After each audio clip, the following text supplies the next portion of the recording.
konsekuensi dari membuat keju di suatu tempat dengan tempat yang lain itu pasti akan terjadi perbedaan. Itu sangat wajar. Itu menyebabkan jumlah keju di dunia ini ada lebih dari 4.000 jenis saat ini. Itu karena disebabkan berbeda wilayah akan menghasilkan produk yang berbeda juga. Kalau kamu butuh info update seputar peluang usaha, serba-serbi bisnis kuliner, inspirasi bisnis, dan kisah sukses pelaku usaha, stay tune di channel YouTube TV Bisnis. Video ini dipersembahkan oleh Dikemas Rumah Kemasan, Your Creative Packaging Solution.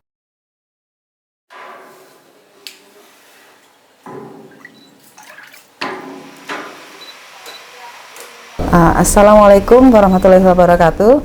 Saya Ruri dan dengan Bu Cahya, ya.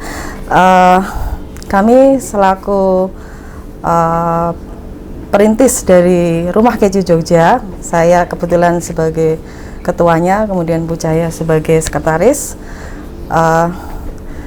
Alamat kami ada di Jalan Pelemburan, Gang Cucak Rowo, nomor 4, Sariharjo, Ngaglik, Sleman. Kemudian Rumah Keju Jogja adalah satu komunitas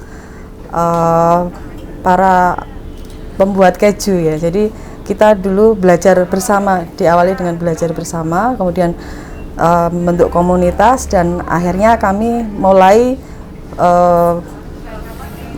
berbisnis dengan menjual keju.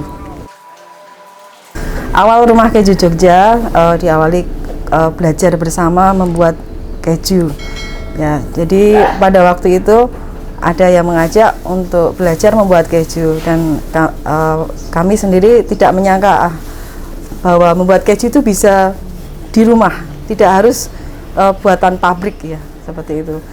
Nah, kemudian setelah kami mengumpulkan beberapa orang dan itu ternyata cukup banyak, sekitar 120 orang, maka kami mengundang seorang trainer untuk membuat keju di Jogja, ya, pada waktu itu tahun 2017 akhir 2017. Kemudian setelah acara pelatihan yang pertama kali, waktu itu kita sering melakukan latihan bersama. Nah, dengan adanya latihan bersama ini ternyata dari 120 orang itu mengerucut hingga tinggal 50 orang. Setelah 50 orang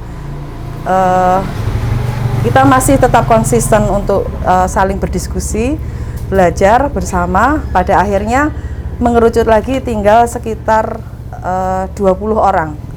Nah, dari situlah pada akhirnya tahun 2018, tepatnya tanggal 16 Maret, kita berkomitmen untuk mendirikan sebuah komunitas namanya Rumah Keju Jogja. Dengan visi misi kami adalah intinya adalah ketahanan pangan lokal untuk misi kami. Kemudian kita ingin dalam melakukan usaha itu sosiopreneur. Jadi kita tidak hanya berbicara masalah profit, tetapi kita bisa membantu lebih banyak orang, entah dari sisi pengetahuan ataupun dari sisi yang lain. Kenapa kami memilih keju menjadi fokus usaha kami? Itu karena selama sekian tahun, mungkin sekian puluh tahun, kita itu istilahnya misleading. Jadi kita paham bahwa keju yang kita konsumsi itu adalah keju, padahal itu bukan keju yang sebenarnya, itu proses cheese atau keju olahan. Nah, dari kegiatan kami ini kami belajar bahwa sebenarnya keju itu dibuat dari 99,9% susu, ditambahkan dengan bakteri baik, enzim rennet, dan garam. Hanya itu. Jadi selama sekian tahun saya, mungkin banyak lagi kawan-kawan di Indonesia itu taunya keju olahan itu sebagai keju. Sekedar informasi saja, keju olahan yang beredar itu kandungan susunya kurang lebih 16% paling tinggi. Nah, dari situ kami seperti terpantik untuk kita itu sudah mendapatkan pengetahuan yang kurang tepat. Dan kita punya resources yang melimpah, susu sapi dengan pakan yang hijauan yang cukup banyak ya, walaupun tidak 100% hijauan karena kami tinggal di lereng Merapi. Itu yang menjadikan fokus utama kami. Jadi kami fokus ke edukasi sebagai fondasi dari Rumah Keju Jogja. Proses etching lanjutannya. Jadi begini, Sociopreneur sebenarnya saat ini masih menjadi cita-cita kami. Ingin arahnya ke sana ya. Jadi arahnya ingin menjadi seorang sociopreneur. Karena untuk mencapai sociopreneur itu butuh modal yang cukup kuat.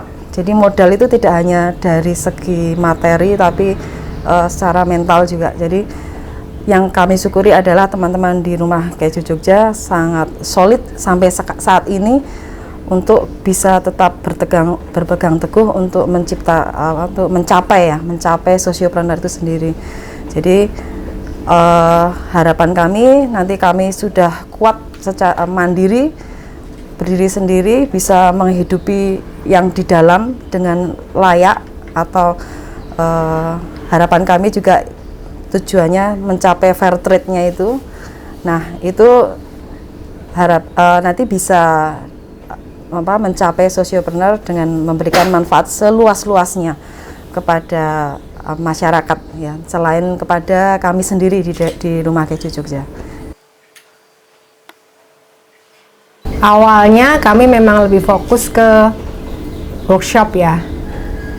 Karena melalui workshop, melalui edukasi itu kita membangun suatu komunitas atau suatu ekosistem di mana nanti tuh yuk kita tumbuh bareng. Itu awalnya memang kami gencar sering melakukan workshop, baik yang berbayar dengan fair, dengan harga yang wajar, maupun dengan harga yang murah, bukan dibilang murah ya, terjangkau oleh ini, karena itulah salah satu sisi sociopreneur kami. Jadi saling membantu, saling melengkapi ya, saling memberi manfaat seperti itu. Dengan berjalannya workshop, kami juga semakin fokus juga ke produksi, karena dengan produksi kita tidak hanya berorasi, tidak hanya ngomong, tapi ini loh produknya kita bisa bikin, sekaligus kita juga belajar, karena dengan sering membuat keju, dengan sering belajar memproduksi keju, keahlian kami pun akan semakin membaik.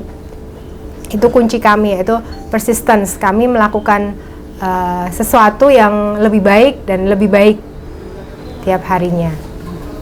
Jadi sementara itu, di samping itu anggota kami kan ada beberapa, itu mereka juga mengolah keju yang kami produksi menjadi olahan-olahan yang siap konsumsi. Jadi memang Rumah Keju Jogja hanya lebih fokus ke produksi kejunya, sedangkan anggota-anggota mengolah keju hasil produk kami menjadi misalnya kayak bapia, lasanya, ada kastengel dan lain sebagainya.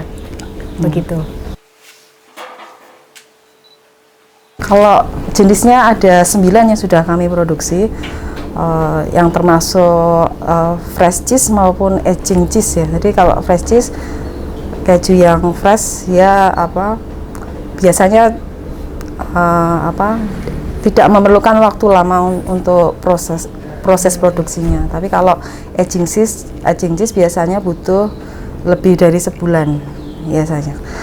Jadi jenis-jenis yang kami produksi ada mozzarella, halloumi, ricotta, cream cheese, cheddar, feta, kemudian goat halloumi, jadi halloumi dari susu kambing, kemudian brie dan gouda. Jadi begini, keunggulan kami terus terang kami belum bisa benar-benar otentik dari jenis asalnya, dari setiap jenis keju itu kan punya asalnya masing-masing di daerahnya masing-masing. Untuk saat ini kami belum bisa otentik, tetapi kami mencoba untuk selalu memperbaiki dan mengarah kepada otentik itu, meskipun sebenarnya konsekuensi dari membuat keju di suatu tempat dengan tempat yang lain itu pasti akan terjadi perbedaan. Itu sangat wajar. Itu menyebabkan jumlah keju di dunia ini ada lebih dari 4.000 jenis saat ini. Itu karena disebabkan berbeda wilayah akan menghasilkan produk yang berbeda juga. Nah, kalau dibilang keunggulannya seperti apa? Yang jelas untuk saat ini kami mungkin lebih ingin mengajak kepada masyarakat bahwa kita punya sumber daya yang lokal, kemudian bisa diolah menjadi keju yang insya Allah secara kualitas tetap diusahakan yang terbaik. Nah, dan itu kalau seandainya memilih keju kami itu sudah cukup banyak membantu untuk bisa mencapai membantu cita-cita kami untuk bersosiopreneur. Jadi ikut membantu juga peternak dan link yang lain sampai dari susu menjadi keju itu sendiri. Kenapa sebaiknya beli keju Jogja itu karena sejak dari awal proses kami itu kami sudah menerapkan sustainability dalam segala lini yang bisa kami usahakan. Sejak dari susu kami sudah membeli dengan harga yang wajar. Kemudian proses pun kami hanya mengolah bahan-bahan natural, bahan alami. Kami tidak memakai bahan-bahan sintetis, chemical yang sintetis. Dan pengolahan pun dilakukan secara artisan dan handmade. Yang itu membuat keju kami istimewa. Itu akan berbeda. Setiap artisan cheesemaker akan menghasilkan karya keju yang spesial, yang unik. Dan kami berusaha juga untuk memberikan manfaat yang adil ke komunitas kami, terutama kebetulan kami sudah mempunyai karyawan. Kami tidak memberikan reward yang di bawah UMK. Itulah, jadi kami berusaha untuk tumbuh bersama di rumah keju ini, di ekosistem ini. Jadi tidak hanya sendirian rumah kejunya tumbuh. Itulah keunggulan keju kami, keju Jogja.